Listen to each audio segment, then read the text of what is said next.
ትናንት ማታ ስለ ሄሞራጂክ ፊቨር ቪዲዮ መስራቴን ተከትሎ በዛ ያሉ መልእክቶች በኢንቦክስ እየተላኩ ነው። በጣም ተደጋጋሚ የተላከልኝ መልእክት ሄሞራጂክ ፊቨር ትሪትመንት ወይም መድኃኒት አለው ወይስ የለውም ነው።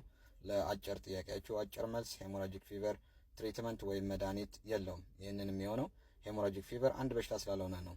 ስለ ሄሞራጂክ ፊቨር በቀላሉ ለማስረዳት ሄሞራጂክ ፊቨር በቫይረስ የሚመጣ የኢንፌክሽን በሽታ ነው። እስካሁን ባለው እውቀት ወደ 4 የሚሆኑ የቫይረስ ቤተሰቦች ይህንን ሄሞራጂክ ፊቨር የተባለ በሽታን ያስከትላሉ። ምልክቶቹ ኃይለኛ የሆነ ትኩሳት፣ ቁርጥማት፣ ጡንቻ አካባቢ ህመም ስሜት፣ ማስቀመጥ፣ ማስታወክ እንዲሁም ደግሞ እነዚህ ቫይረሶች በተለየ ደም ስሮችን ስለሚያጠቁ በአይን የሚታይ እና በአይን የማይታይ ደም መድማትን ያስከትላል። ቆዳ ስር ላይ ደም መድማት፣ ከአፍ ከአፍንጫ ደም መድማት እንዲሁም በሽታውን ሲባባስ ደም የቀላቀለ ማስቀመጥን ሊያስከትል ይችላል።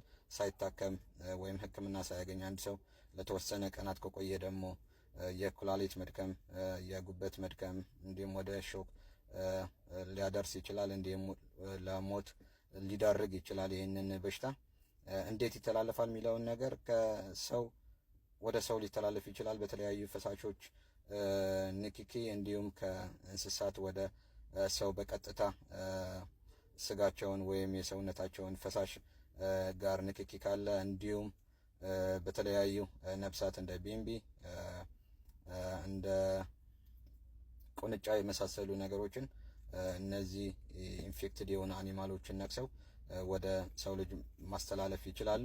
እንዴት ይታከማል የሚለውን ነገር እስካሁን ባለው አጋዥ የሆኑ ሕክምናዎች ወይም ደግሞ ሰፖርቲቭ ኬር ነው። ፈሳሽ መስጠት፣ ማስታገሻዎችን መስጠት፣ ተጨማሪ ባክቴሪያዎች ኢንፌክሽኖች ካሉ እነሱን ማከም፣ እንዲሁም ከነዚህ ሄሞራጂክ ፊቨር የሚያመጡ ቫይረሶች የተወሰኑት ክትባት ወይም ቫክሲን አላቸው። ልክ እንደ የሎ ፊቨር ቫክሲን እንዲሁም ኢቦላ ቫክሲን አለው። አንዱ ላንሳ የሚባለውን ቫይረስም በደንብ ኢፌክቲቭ የሆነ አንቲቫይራል መድኃኒት አለው።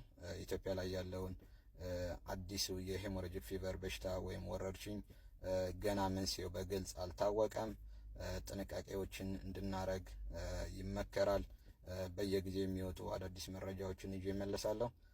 ቴንኪው። ይህንን መረጃ ለወዳጅ ቤተሰብ እንዲደርስ ሼር ማድረግ እንዳይረሳ።